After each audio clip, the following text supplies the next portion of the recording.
My dad was a mailman. Grew up on Long Island, and I was the first in a big Irish family to get to grad school. I had a cousin that had gone to Fordham a few years ahead of me. But no, law was not part of my background at all. So you went to school in Long Island? Were you a high school graduate there? Yeah, Chaminade. And High School. And then law school? Where college was that? Did you go to Notre Dame? You a double domer? I'm not a double domer. I went to St. Bonaventure undergrad, where I met my wife Marie, who was a student there, and she's from Jamestown, which sort of started the connection as to how I ended up in Jamestown. Well, then how did you end up with Bonaventure? You're a good Catholic boy and they decided to send you? You know, in the 50s, the late 50s, the early 60s, the NIT was the big basketball tournament, and it got a lot of coverage. And year after year, the Bonaventure basketball team was a big name, and it was well known, especially if you went to a Catholic high school.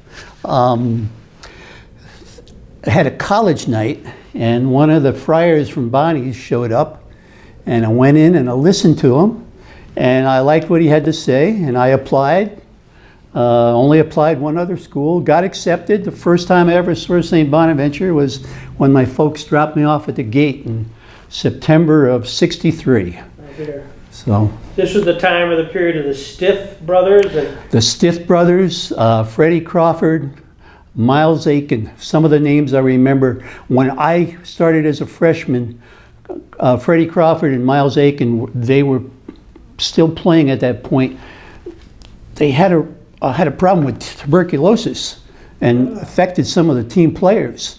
And my recollection is Crawford and Aiken were allowed to take a year off for medical purposes, and then they came back. And so while I was there, Bob Lanier came in as a freshman the year I was a senior.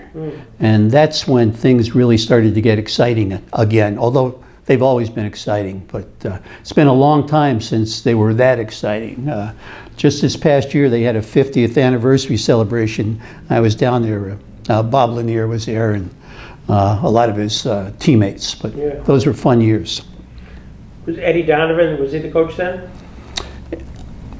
I believe Donovan was at some point. I know he was at some point. It was not while I was there. When I was there, Larry Weesey was just starting up. Donovan came back and was part of administration and alumni matters for a while, but he was there before I was a student. And of course, Donovan went on, I think, coached the New York Knicks for many successful years at the time. You went to the military, right? Did you go to ROTC at St. Bonaventure? Was that Bonaventure at the time, like a lot of small schools in the country, ROTC was mandatory for the first 2 years. At the time, Bonaventure was mostly a male student body. There were only a few females at the time. Now it's more than 50-50, of course, like many other schools. But on Thursday afternoon, they would have a assembly out on the grounds with all the cadets, and there were probably close to 1,000 guys at the time. I only did 2 years of it. And later, while I was in law school, deferments were canceled for graduate students. It was in the middle of Vietnam. And my law school class was one of the first graduate school classes to get hit with that. We started out with like about 125 guys. We ended up graduating about 90. That 30, 35 or so, either guys would withdraw from school that had high draft numbers, low draft numbers, and they'd enlist and go on active duty that way, or go to OCS school. There were 12 to 15 of us that had had 2 years of undergrad ROTC, and the ROTC units at Notre Dame allowed us to participate in the last 2 years while at Notre Dame, and that way there we could stay in law school and graduate. We were commissioned upon graduation from law school. Did you get in the JAG at all? I was commissioned second lieutenant in artillery. I was to report to Fort Hood around January 10th of 1971, unless I could pass the bar exam. So there was no pressure. I took the bar exam. Back then, you didn't hear for quite a while. Took it in the summer, and it was early December. Matter of fact, it was around the 8th of December of 1970 that word went out. And the way the word went out then was in the New York Times. And so people in the Times that would read the Times down in New York would call up to Buffalo, and then they'd call down to here. But anyhow, passed it, was admitted individually before Judge Mole up in the Supreme Court in Buffalo. They were trying to help as many people as possible at that time because so many of us were affected by the Vietnam War. And got admitted in mid-December and got that information to the Army, and my orders were changed. Instead of reporting to Fort Hood in Texas, I reported to University of Virginia Law School in Charlottesville, where the JAG classes were. That was on January 5th of 1971. One of those dates that's ingrained in my memory. Wow. Did you, how long were you there in the JAG Corps? It was a 4-year tour of duty. So my obligation was 71, 72, 73, and all of 74 up until the following January. By 74, they were reducing the numbers because the war was winding down, and got a 6-month early out. So got out around the beginning of August of 1974.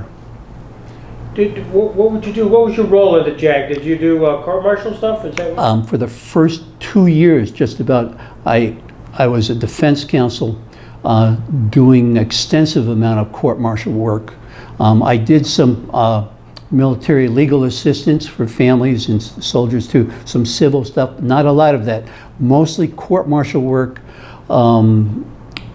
all over the map, from minor Article 15 matters, special court-martials, to general court-martials, which were murder, rape type cases. I had a couple of those. One was fairly prominent. I was stationed in the Anchorage area at Fort Richardson. There was so much news over that I asked for a change of venue. I got it. They sent us up to some remote little outpost in the middle of Alaska called Fort Greely. And the case was tried up there. It was one of a fascinating case. I really enjoyed my time in the JAG. The guys I met, especially the ones starting out in Charlottesville, from all over the country, a bunch of different law schools, really good folks. There were 8 of us in the Anchorage area at Fort Richardson. We came like family because you didn't travel a lot back then. You certainly didn't travel back to New York from Alaska in the early 70s. And we'd share our Christmases and our Thanksgivings together. Still in touch with a few of them. See them every once in a while.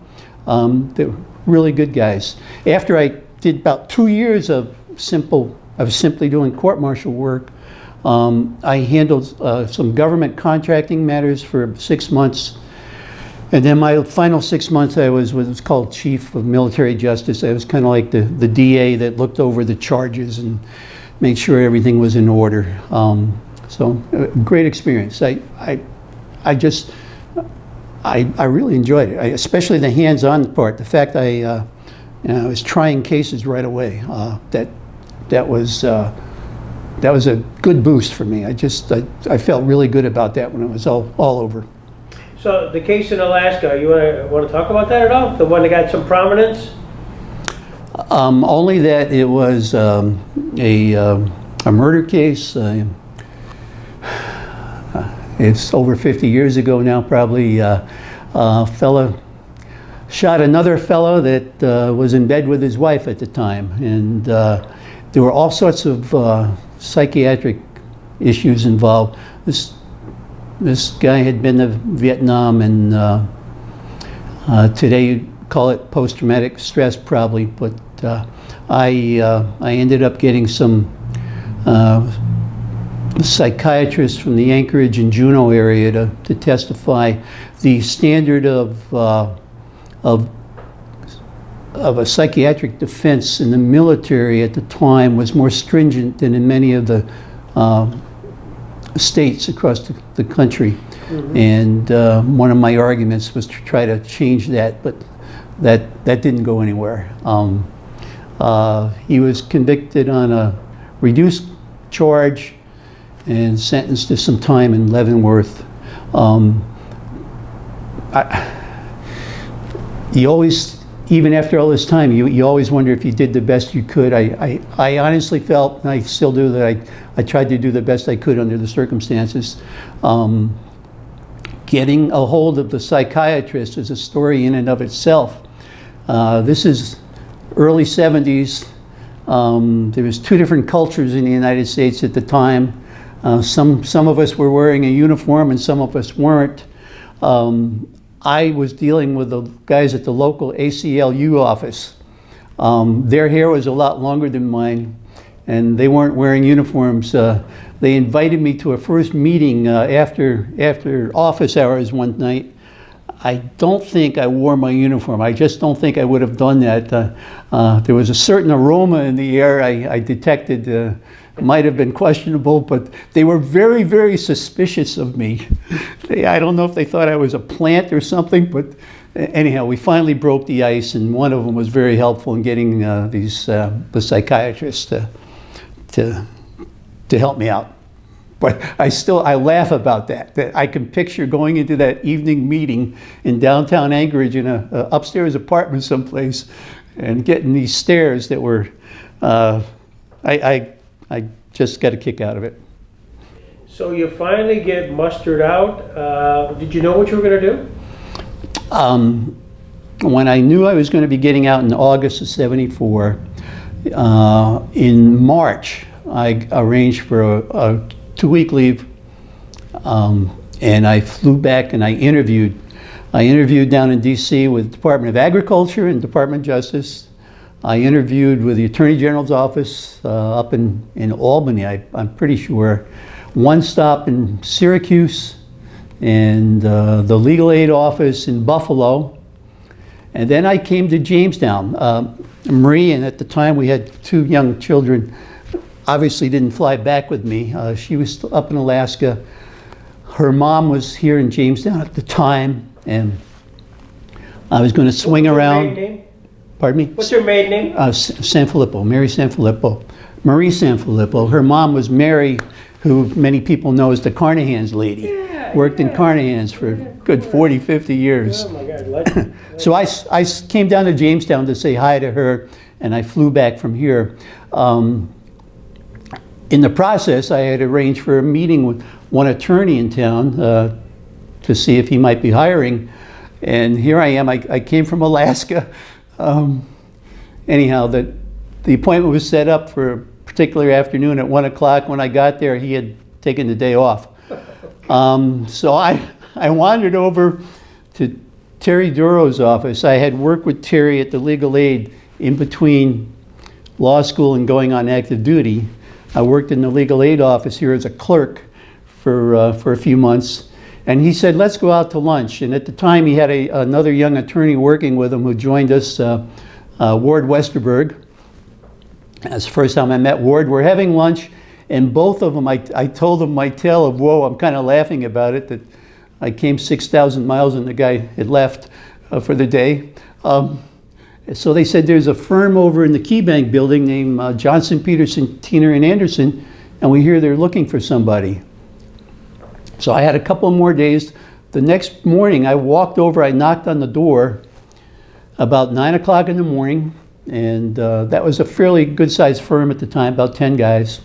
I met with the lead partner, Ken Johnson, for a little bit.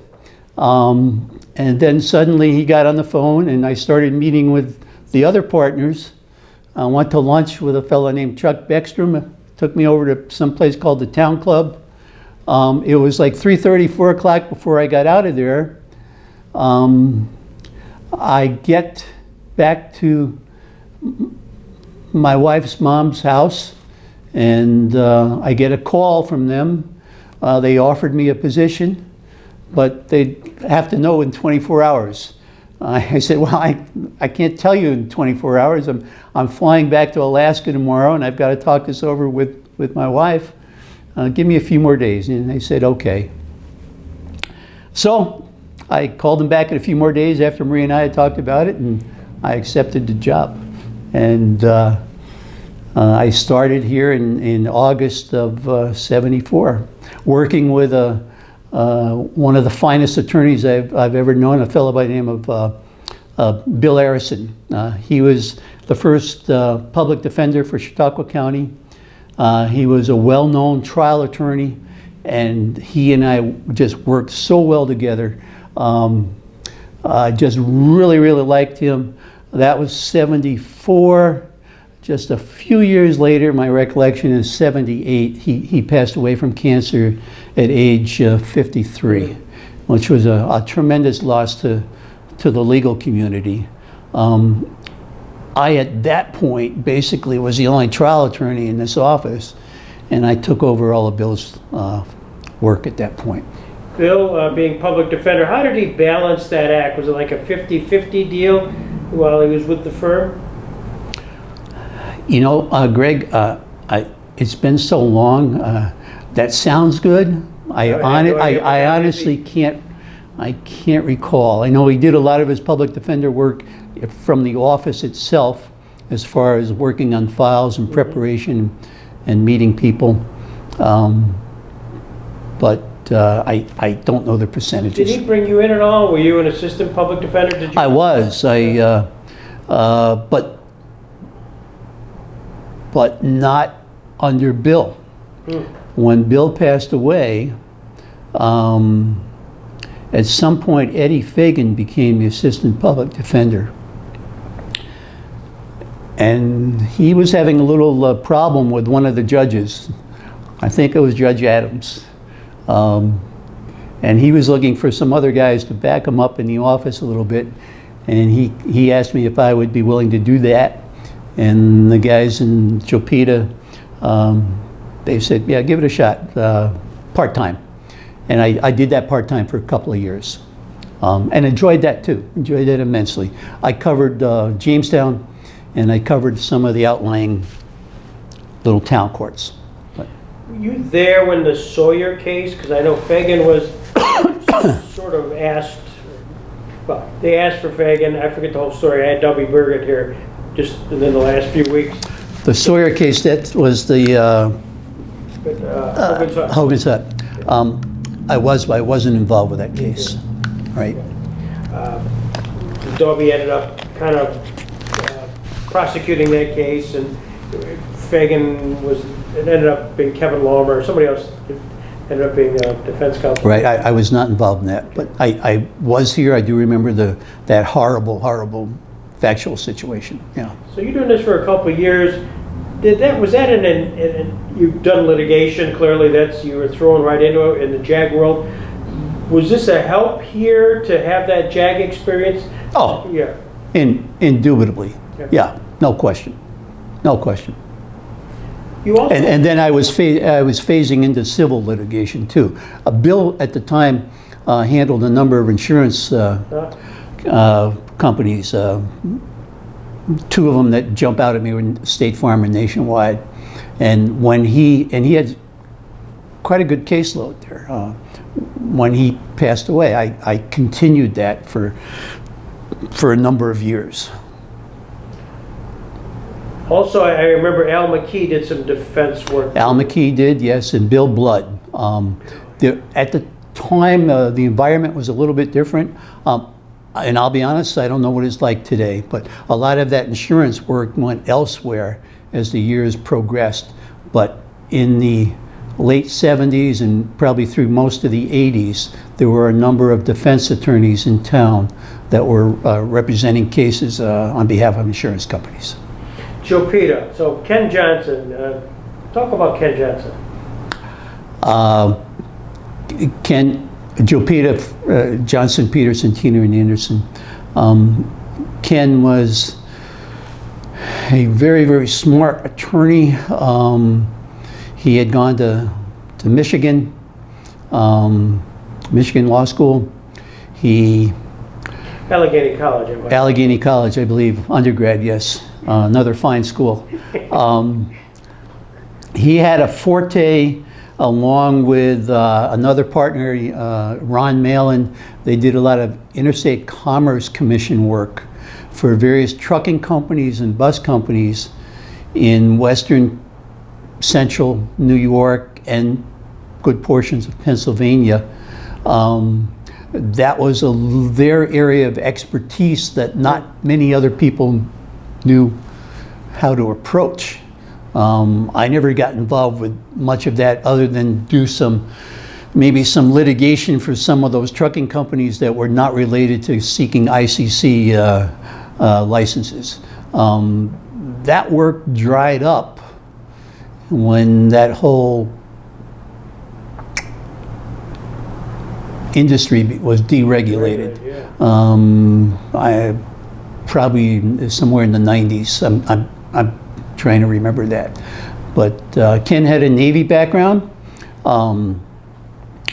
Ken would always tell me stories about when he went to law school, he was friends with Jerry Ford. And, you know, I'd kind of write that off, sure. He knew I went to Notre Dame. I was the only one in that office that had gone to Notre Dame. I was surrounded by another Michigan guy. There was Ken, there was Jim Abdella. Michigan State was Ron Malin and Chuck Beckstrom. So I was definitely in the minority there. But nevertheless, he invited me to go to a Michigan game with him one year. And Marie and I went out. It's the only time I've ever gone to a game at Ann Arbor. We met him. We were doing a little tailgating in a parking lot. And suddenly this guy yells across the field, Ken, how are you? And it was Gerald Ford. Oh my God. Oh my God. So my suspicions were wrong. He did know Gerald Ford. And so there's Johnson, then there's Peterson. John Peterson was he still alive then? No, he had passed away just before I got there. And I did not know him. His reputation was one of just a really good, decent, hardworking attorney. He had a very good reputation as a good person. I wish I had known him, I didn't. I grew up with his kids, Tim and Tom, and Barb, I think was his wife's name. So that's Johnson, Peterson, Teener. Al, was he still there then? Al Teener was. He was there for several more years. He was a rainmaker. He was a big corporate type. His forte was putting together deals. And then Ward Westerberg would work closely with him. Al would get the deals together, and Ward would do the work on it. And Al was again a very good attorney in a field that I did not touch upon very much. But then there's Ray Anderson, who was in the labor world with really the only other guy was Sherry Cadwell. Was Sherry Cadwell, correct? Okay. That was before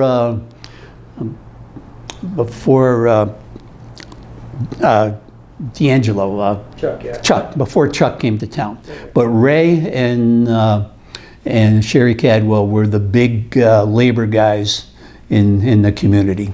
And Ray, I know you guys kind of half with sense, tongue-in-cheek, but you never saw Ray because he was constantly usually representing most of the school boards, usually labor stuff, and usually working strange hours. Yeah, representing school boards, Jamestown School Board was his biggie. He represented a number of labor unions and the people. Ray also had a Navy background. You know, I feel like I've been privileged. I got to work with these older guys from the World War II generation, a lot of the guys from my generation, and then I feel really good about a lot of the younger people I got to work with over the years. But it was definitely a transition from the older approach to practicing law up to through the 2000s and how things have changed. But Ray had one quirk that it used to kill us, but his billing technique. If he met with a client and spent a couple hours working on something for him, he'd write it down on a scrap of paper and he'd put it in his pocket. And this would go on the whole year.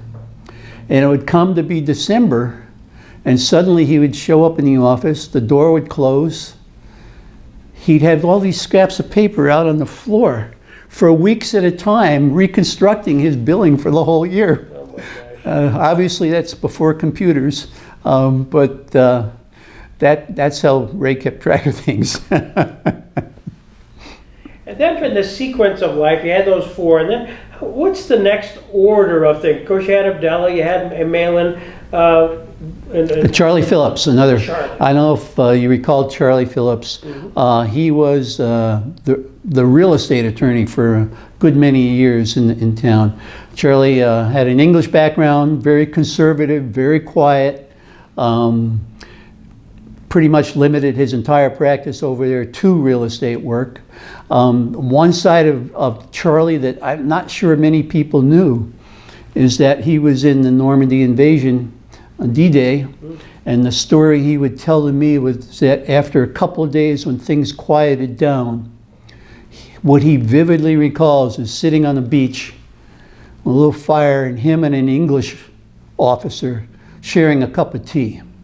And for some reason, that's the story of Charlie that sticks with me over these years. Yeah. Because to look at him, he was the last guy in the world you thought might have been part of that. you see almost a bookish guy, you know. Yep. Yeah. And then Charlie really, he lived with his mother. I mean, it was a relationship where the two of them were together, and really, he wasn't going to get married until she died. And then he did get married. And he did right. get married to Mary Phillips. Correct. Mary A.C. Phillips. Right. Yeah, because she was involved with us. And then after Charlie, then what was the sequel? Was that Ron? You remember? Yes, I think it was Chuck and Ron Malin and Chuck. I think we've kind of covered them all at that point. Yeah. And of course, when I started, Ward Westerberg started at the exact same time, that August of 1974.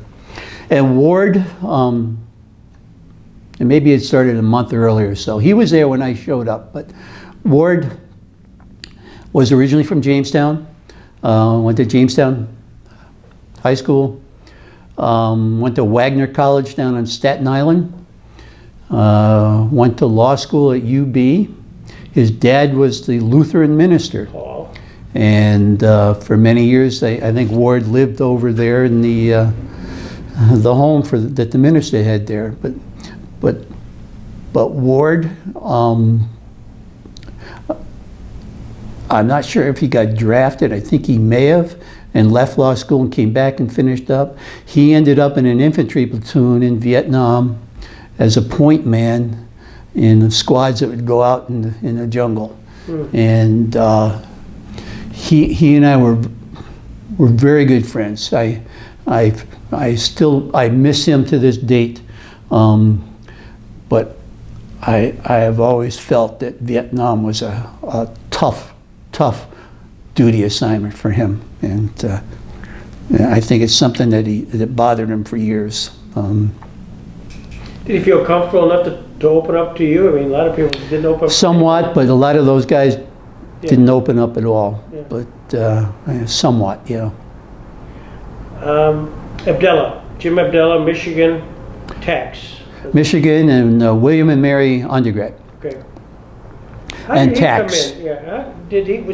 Was he there at the time you came in, or did he come? He was there when I came in. That was 74. Mm-hmm. And then he left shortly before he ran for Congress, which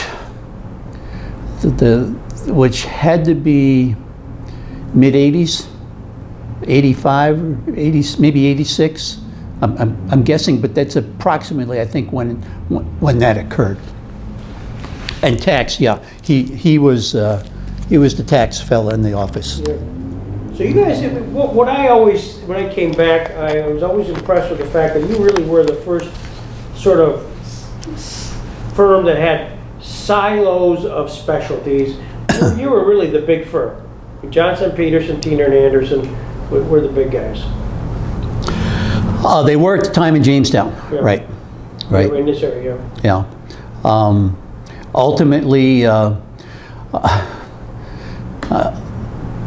than Chuck Beckstrom, they've all passed away at this point.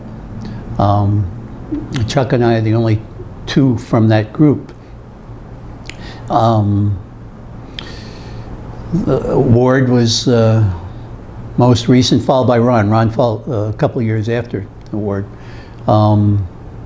And when that had happened, at that point, Chuck and I had gone off on our own, and Ward and Ronnie merged with Tom Flowers and Sam Price, which had also been a fairly good-sized firm for a while with Charlie and Sam Price and Walter Miller and Tripp, and they were down to Tom and Sam. The irony of it, and we all kind of laugh about this, is that they've all kind of come back together now. Dana Lundberg took over the office for me. He's merged with Sam Price, and Steve Abdella, Jim's son, is of council, and so they're all kind of back together again. Well, We've gotten a good laugh again. The gang is back. Right. Was it hard on the firm when Jim left to launch? I'm trying to think of the timing, and you can correct me, but at some point he decided to go with Saperston and Day. He did. And what I'm not recalling right now is whether that was after he ran for Congress or maybe just before. I'm thinking it was maybe just before. And around this, no, it was after. I think it was after now. We brought in a younger fella by the name of Michael Foley for around that time. It's funny, the years start to blend together. But sitting here, and I'm thinking 85 is yesterday, but no, 85 is now... 35 years ago. Yes, which doesn't seem possible to me. But Mike Foley joined us for a while, and he was a good addition. Then he went on to some other firm whose name escapes me. Yeah, that's right. You had Bill Benka for a while. And yes, Bill for a little while, right? When Jim left, just the observation from the outside looking in, Kenny didn't take that very well. I think that even after 35 years, I'm not going to go there. Okay. I'm not going to talk about that. All right, that's fine, and no need to. So Jim kind of went on his own. And was it hard when Kenny died? Because he clearly was the focal point. He was the corner office guy. Was there a natural leader of the firm after he died? I wasn't there at that point. Okay, you had left. Chuck and I went off on our own in '89. Okay. It was a few years later that Ken had passed away. Gotcha. Because he was off camera. I'll tell you my own story about it. Maybe you're aware of it, but that's the whole story. As you look at this 1967 composite, you're not in it because you're not here. But there are those... I'm in law school that time. Yeah, but there are some senior guys, frankly, and part of what I did with Lynn, and I'd like to do with you, your paths would have crossed some of them. And if you have a story, a vignette, something that helps us historically, because these were guys, some of these guys I was interfaced with too, but many not. So as you look at that, and if something comes up and says, Greg, let me tell you the story about Lucian Ledestro, or let me give you my best. Well, I'm just looking, and I knew of some of the judges up there, but I didn't know them personally or have any dealings before them. Sam Alessi Jr., of course, is one who I did come to know very well, became city court judge over in Jamestown. Later knew him through JCC, where my wife taught for over 30 years, and he was I believe chairman of the board there for many years. But I kind of developed a friendship with Sam. As a assistant public defender, I would appear before him on a number of cases. Always thought he did a very good job. Of course, Willard Cass Jr. there looks a lot younger now. Park Catchpole, former DA. And there's Ray and Bill Harrison. Art Bailey,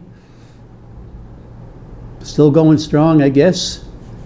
Bill Blood, the thing I recall about Bill Blood, we both had gone to Bonaventure undergrad. He went to Georgetown Law School.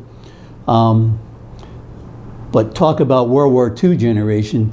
My recollection, Bill was a sergeant in a tank armor unit during World War II and fought his way through a good part of Europe over there.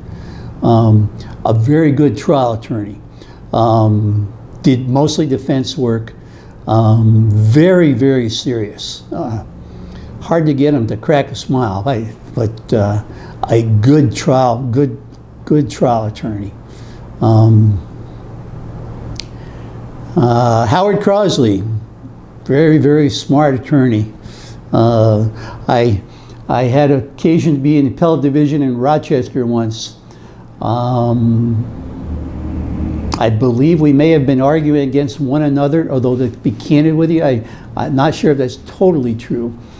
But he held up an insurance policy, and he had the members of the appellate division laughing about who would possibly understand all this language in here.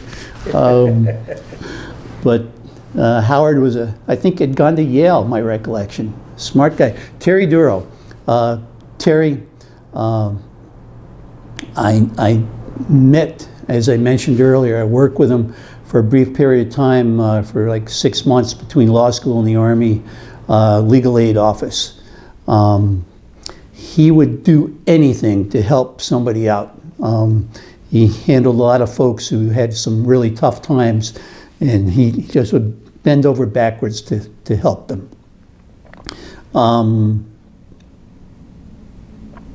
Boy, a lot of folks here. Lynn Hartley, family court judge. John Goodell and Charlie Goodell. When I was working for Terry, I believe Charlie Goodell was then the senator from New York. Terry brought me up to meet him. We met in his office. It's now where the United Way building used to be. I guess Lewis and Lewis is there now.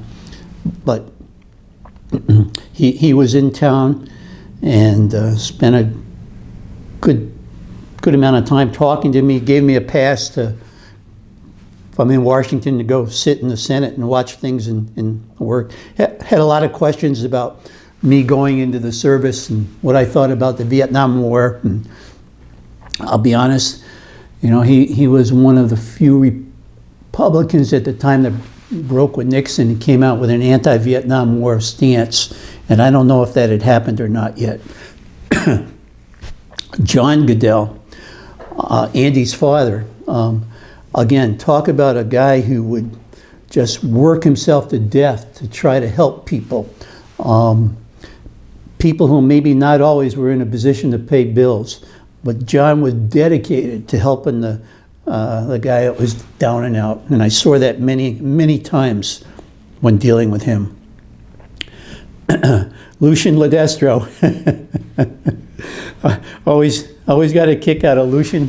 Could hear him a block away. Again, I believe a Bonaventure guy. Mm-hmm.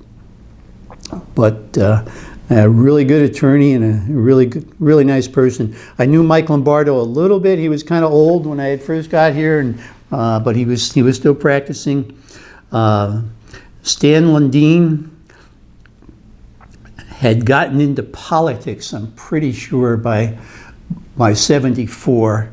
Had occasion when he was lieutenant governor. Marie and I were in Albany with another couple, and we met with then the chief judge, Wackler. I know the other couple, Cindy was the wife. Oh, it was you and Cindy, right. And anyhow, somehow or other, Stan Lundeen knew we were in town, and he invited us over to his house for pizza one night, which I thought that was awful nice of him. Bob Sharp. I knew Bob through Cadwell and Sharp, had met him and worked with him on a few matters. He and I had in common the fact I think he was Air Force JAG, and I was Army JAG. And of course, if anybody served in JAG, whether it's Army, Navy, or Air Force, there's a bond there right away. That's why you put up with Idzik? Pardon me? That's why you put up with Idzik? To the best of my abilities, yes, yes. Yeah, but there again, you mentioned Marty Idzik. Marty was a few years ahead of me at Notre Dame, and he elected to go JAG too. And while I was in Alaska, I think he was finishing up over in Germany, where I think he served a good part of his tour of duty. Bob Seidel, Assistant District Attorney, he covered the Jamestown area. You couldn't ask for a more decent person. A lot of my public defender work was with Bob. Tubi Scarpino. I don't know where to begin with stories about Tubi Scarpino, but unfortunately, when Bill was taken sick, I took over a number of his cases, one of which was a criminal charge against Tubi. And because he was then the city court judge, it got sent down to Cattaraugus County before Judge Horry, I believe. Tubi had a camp somewhere out in the hills. Panama, New York. I think it was Panama. Yep. And at one night, apparently, he felt threatened by some trespassers, and he allegedly fired off a few rounds into the air and ended up getting charged for it. I took over the case down in Cattaraugus County, and we worked out a resolution whereby it was dismissed. But so Tubi and I kind of became friends along the way. Were you special counsel then, as a prosecutor? Did you? No, I was defending him. Oh, you were defending. Bill Arison was defending him, and Bill got sick with cancer. Okay, yeah. So part of the preparation for the defense, so this, I can tell you right now when the year this was 78, because Bill was in the hospital in Roswell. And while I would go up every once in a while to go over cases with Bill, I said, gave him something to do, and he actually seemed to enjoy it while he was up there. Tubi wanted me to take him up to visit. And probably I can say this because time has passed, but Tubi back then was of an older generation that liked to stop for a drink along the way. Our first stop was Sinclairville. Our second stop was Casadega. I was drinking coffee. I want that on the record. Our third stop was Dunkirk, and I refused to stop anymore after that. But anyhow, he was very decent to Bill when he got up there. And that was probably the last time he and Bill talked. I look at the prices here. Sam and Charlie, both two very distinguished guys in my book. I couldn't speak anything more than to say that very intelligent attorneys, but really decent people. I was privileged to work with Charlie on the Hultquist Foundation for a few years before he passed away, and got to know him fairly close that way too. Ross Spoto, that's Doug's dad. I have a vivid recollection of Ross with his grandsons, that would be Doug's boys, at a Gary rodeo once in early 70s, around 74 or 75. Jeff Weesey, a sole practitioner who was well known in the area. And of course the Wright brothers, Clive, Bud, and Bob, and Bill, they were all across the street in the Fenton building. I was in the Key Bank building. Across the street in the Fenton building, on one floor was the Wrights, on the other floor was Price Miller. We'd always look back and forth to see who was working and who had gone home. But they were, all three of them were just very good attorneys, like their three, the sons are, like Tad and Steve and and Bill. Just good folks. Thanks for putting that out there. Brings back a lot of memories. It jogs a lot. You did a lot of litigation, but you've also done defense work, but you also did some plaintiff's work as well. Not too much, Yeah, a little bit. Is that hard to kind of switch gears? By the time I would have started to switch gears, things were starting to become maybe more specialized. And yeah, I would say it was. Yeah. So no, I did not do a lot. I did some, but not a lot. Excuse me.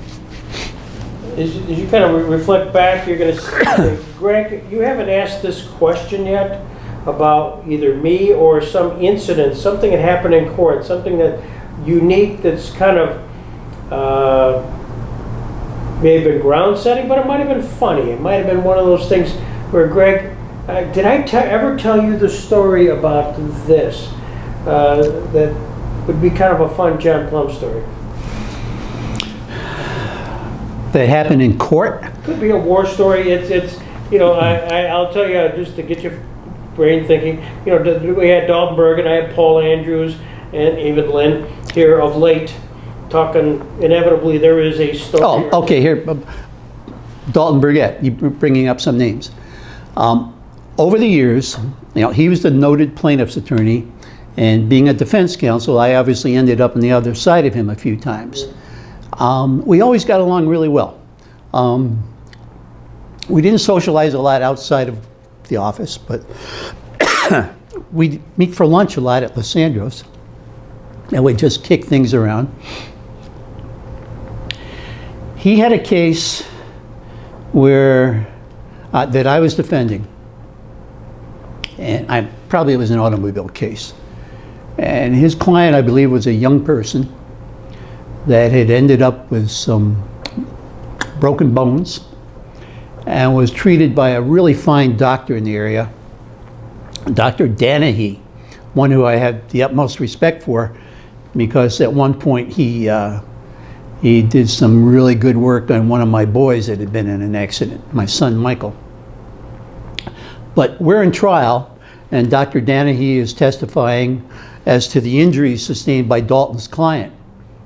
And the case is going pretty good, I thought, from my perspective, until they start talking about healing the brakes and how Dr. Danahy had to utilize screws to put into the arm or the leg. And okay, kind of routine work. And then Dalton says to Dr. Danahy, well, how would you describe these? And suddenly out of the blue, Dr. Danahy says, well, I happen to have the screws with me at this point because they were subsequently removed. And he holds out his hand, and he's got 4 or 5 screws, and he drops them on the desk right in front of him. And the jury is sitting there, and they can hear 1, 2, 3, 4, 5 screws drop on the podium before the doctor. And at this point, I start to sink beneath my table because I knew that case was over, and pretty much that's how things went. But it's funny you should mention that. Then you mentioned Paul Andrews. Yeah. In the 90s, I had occasion, I defended a few cases in federal court in Buffalo. And one involved a sheriff's deputy who was a really good guy, did absolutely nothing wrong, and somebody accused him of wrongdoing. And Paul was brought in as a witness on my behalf as an assistant. He was the assistant district attorney involved in the case of this guy who had been arrested. And we were trying to establish that the grounds involving the arrest and the procedure and the resulting conviction. And I remember it was in Buffalo. Usually when Buffalo attorneys would come down to Mayville at the time, we're pretty much a local group of defense counsel. And we'd always make note of out-of-town counsel. Maybe from Buffalo, definitely from New York City. And we'd kind of subtly make points with the jury about bringing in these guys from out of town. So here I am, I'm up in Buffalo representing a local sheriff representative And suddenly the Buffalo attorney starts making innuendo about, I'm the hotshot attorney being brought in from out of town. And of course I had to remind everybody, I lived in Randolph, they're bringing me in from Jamestown. It's not quite the same.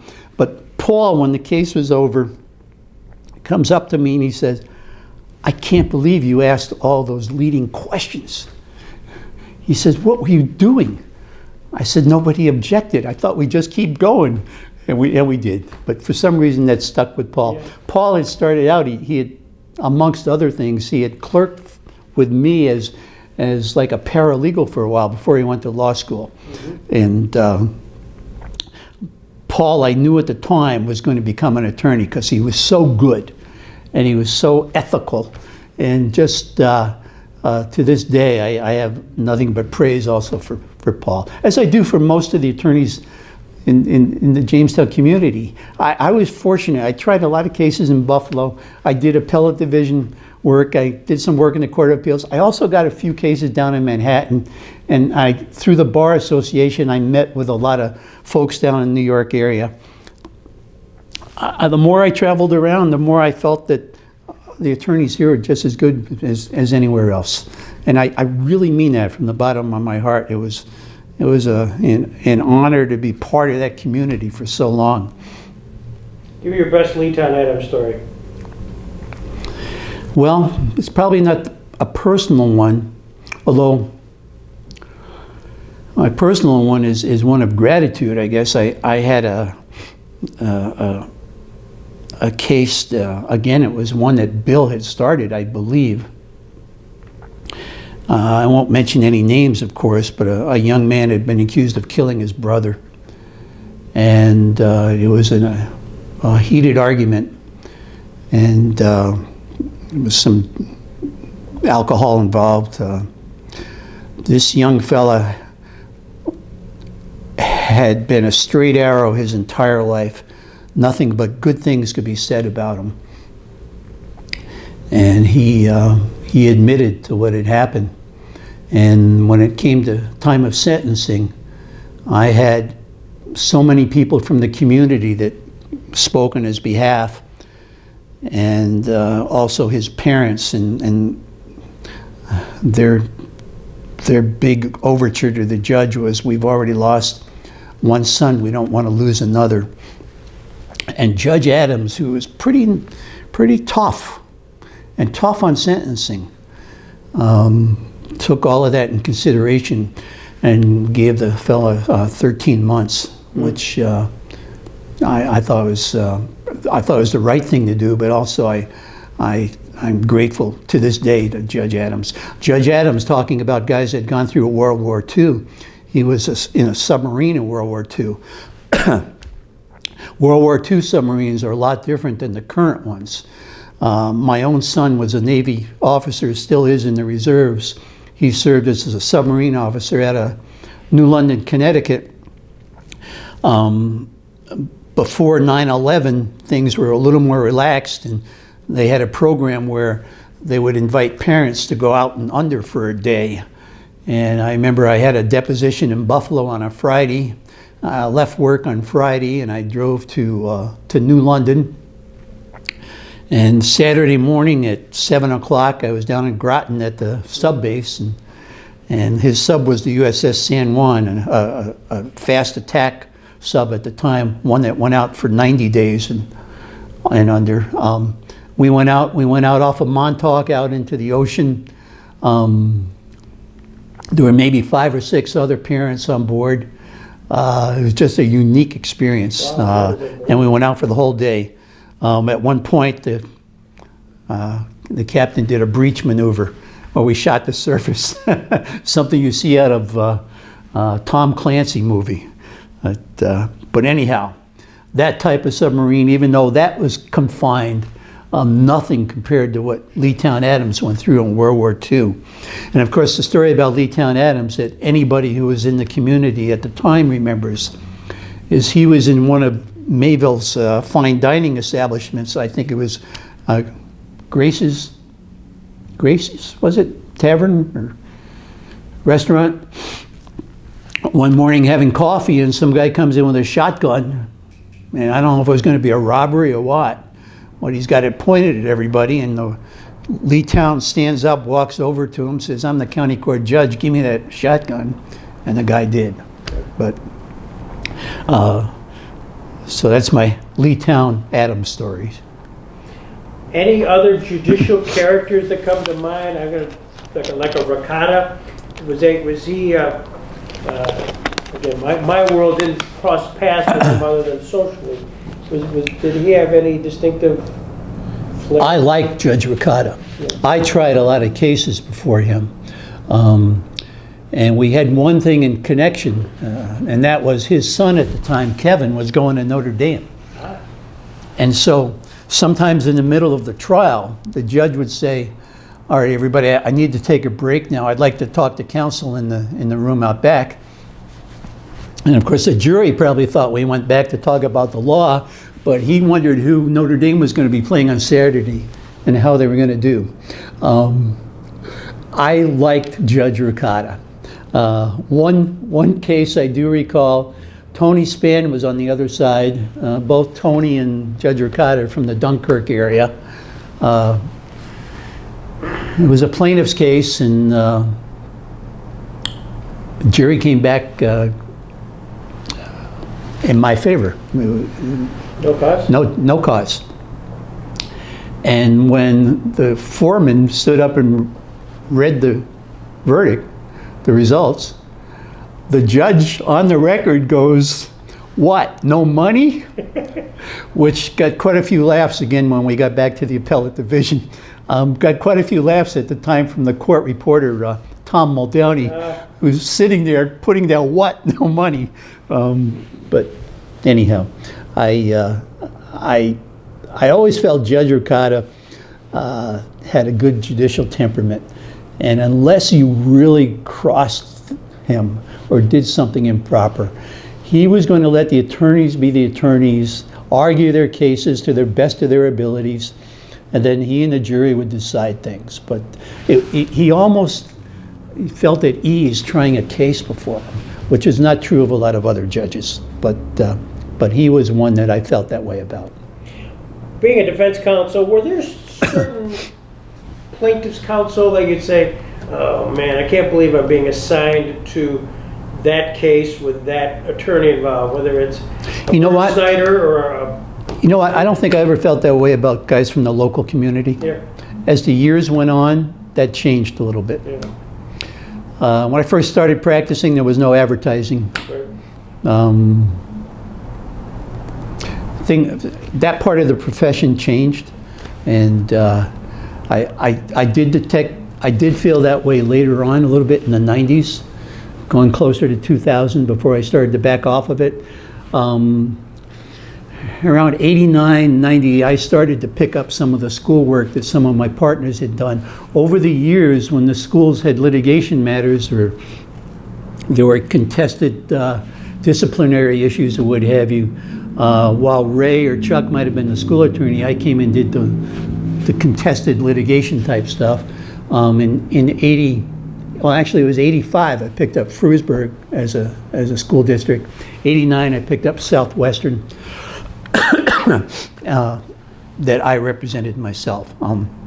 I had done some litigation for Jamestown when Ray was the school attorney, one of which, here's a court story, one of which was a federal court case, Title VII case brought by a teacher. She was there in the 60s and 70s. This was going into the 80s, and she had a good claim. It was kind of a novel one under Title VII, but it was that female teachers were being treated differently than male teachers when it came to retirement. It came to pension benefits.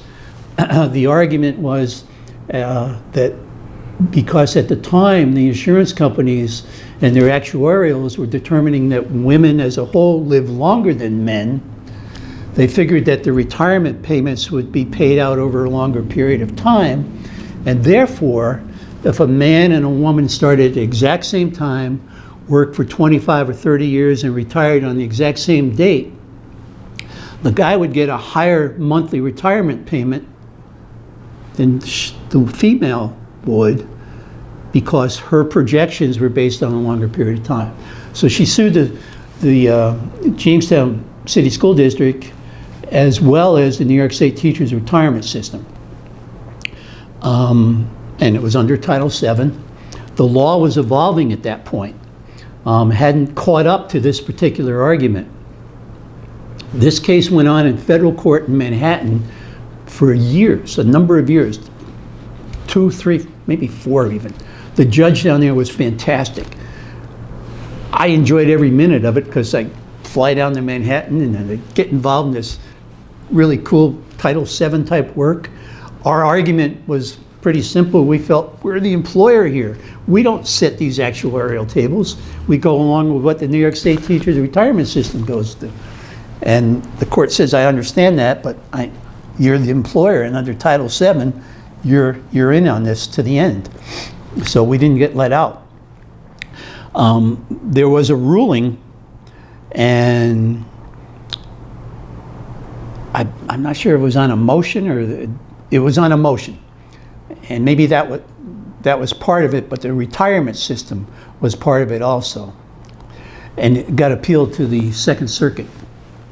And this is my first time appearing in the Second Circuit down in Foley Square. Went down for a couple of pre-argument conferences. And then the day we went down to argue, I had flown down the day before. I had never been in the Second Circuit. I was nervous. And to be candid with you, every time I appeared in court, I'd be nervous. That was my makeup. That's how it went. But I was really nervous on this one. But on the other hand, I was thrilled to be there. So the day we go walking into the courtroom, the clerk comes out and says, I want to tell you first of all that the United Nations is in session, and we have a group of dignitaries from third world countries who are here to observe and learn about the American legal system. And go walking in, and there are maybe 100 different folks from all over the world sitting there, and I'm thinking, what do I know? I hope they're not copying me to this day, because I've never been in here before to argue a case. We made some pretty good arguments. As things went along, before a decision was reached, the Supreme Court came down with a decision that was favorable to the plaintiff in the case. And the New York State Teachers Retirement System worked out a resolution which would be prospective in nature for all others from that point forward. And at some point, it ultimately got the blessing of the court, as well as a disposition favorable to the plaintiff. But it was a fascinating case to be involved in. So I to this day, it's just one of the ones I remember. Did you been to the Supreme Court? Did you go down and watch any arguments there? In 1976, the 200th anniversary of the Declaration of Independence, Ward Westerberg and I got admitted to the Supreme Court.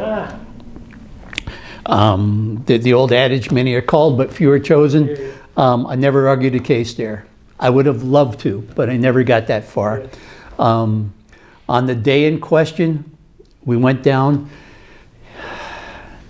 I can vividly remember Thurgood Marshall was sitting on the bench. There were maybe 100 of us that were being sworn in that morning. And I remember Thurgood Marshall talking to the justice next to him, who I don't recall who it was. But they were laughing. And Ward and I were convinced they were laughing at us. Thinking, oh, here we go, another bunch of newly admitted attorneys to the Supreme Court. But anyhow, there's something about just being there that made you feel proud, and it was an honor to be there. It's quite the experience. So when you're driving down today from Randolph, what question did you think Greg would ask that I haven't even asked? You know what? I knew you were probably going to talk about Notre Dame. I knew you were probably going to talk about courts. I wasn't sure what else you were going to talk about, because obviously I would have prepared better. but I didn't know what you were going to talk about. Excuse me again. We hope not to have too much advanced conversation. I tell you one more story. Sure, please. In law school, I was privileged to be involved in the moot court program. I was also the student director of the moot court program. And in our senior year, we had a panel of justices come in from all over the country that were going to sit and hear some arguments from some of the other moot court participants. And two of them were Judge Henry Friendly from the Second Circuit and a judge from the California Supreme Court by the name of Roger Traynor. Does that ring a bell with you? Yeah, a big name. Yes. Yes, Yeah, and do big you remember the case? No. Greenman versus Uber Power Products. Oh, really? Probably the first product liability case to say if you put a product on the market and it's defective, you're in big trouble, okay? So these are big name guys. Yeah, that's it. And back then, there was no Uber. If somebody came into the local airport, the taxis in South Bend in the late 60s, you didn't want to get in them. So the university didn't have a Cadillac to send out to meet them. Myself and another member of the moot court, my classmate John Vandernorth. John went on to become a judge in Minneapolis. He and I went to pick up Henry Friendly and Roger Traynor in my 1963 Dodge Dart convertible that the defroster didn't work on. And it's a two-door convertible. It was a wet, snowy night. We put the luggage in the trunk, and the two justices climb in the back seat. The defroster isn't working. I'm wiping a towel as we drive back to South Bend. They were cracking up. They thought it was funny. They were just really easy to get along with. Jack and I were a little bit nervous, but by the time we dropped them off at the Morris Inn, they were as happy as can be. What a thrill. Yeah, it was. What a thrill. That's a great conversation. Any other stories that are percolating, saying, Greg, I need to get this out before you leave me, let me go? Okay. I don't want to hold you up. Originally from the New York area, obviously thoughts would go through my mind as maybe I should have stayed down that way. Maybe I should have practiced elsewhere at times. I think that's probably, a common thing for almost anybody. I remember once in mid-'80s, maybe early 1990 or so, I have a client down in Randolph who owns close to 1,000 acres of woodland. Has a beautiful house, almost like a great big huge log cabin. There's an oil and gas pipeline that crosses his property, and they want to modify where it's going to go. They've gotten easements all over the area, and he's fighting them because he uses a good portion of his property to cross-country ski, and he doesn't want to messing up his ski trails or his creeks or what have you. And so they want to resolve this because they want to get as much of the land disputes resolved as they can. And we agreed to meet on a February morning. And the four of us, myself, my client, two guys from the gas company, we're going to cross-country ski the property. So it's about 9 o'clock. I got there early. He and his wife served some pancakes with their own maple syrup beforehand. It's a bright blue sky out. The temperature is about 10 degrees. And I remember walking out and putting the skis on and heading off into the woods. Maybe this wasn't so bad after all. Yeah. I bet there's a lot of guys down in New York right now that would love this. So that's one of my local Randolph stories. Yeah. I trust you resolved it. We did. We did. One other from Randolph, and then I'll let you take over. Oh. A distinguished attorney down there, now deceased, Ted Searle. That's it, yeah. Ted was a local Randolph attorney, local Randolph boy, had gone to Cornell. In his later years of practice, became a bank officer, the local Randolph State Bank. But he would still do some real estate work on the side. And he and I had a buy-sell arrangement. He was representing a seller, I was representing a buyer, maybe vice versa, of some farm property. And we had hoped to have a survey done before a closing date. And if folks really wanted to get a closing date in, a good portion of the property had been surveyed except for a few acres off on the side. And so what Ted and I decided to do on a handshake, and probably couldn't do this today because you might be subjecting yourself to malpractice, is we would go out and we would read the descriptions and mark off where we thought the boundary was and prepare the descriptions that way. And when the surveyor ultimately did the survey, if it was for every 3 feet, it was one side or the other of the line that we had come up with, the other side would pay $50. And we shook on it. And when the survey came in, I don't know, one of us owed the other $100 or something like that, and that's how we closed that deal. Wow, that's But that's my Ted Searle story. that's terrific. Well, this has been great, John. Thank you. Thank you.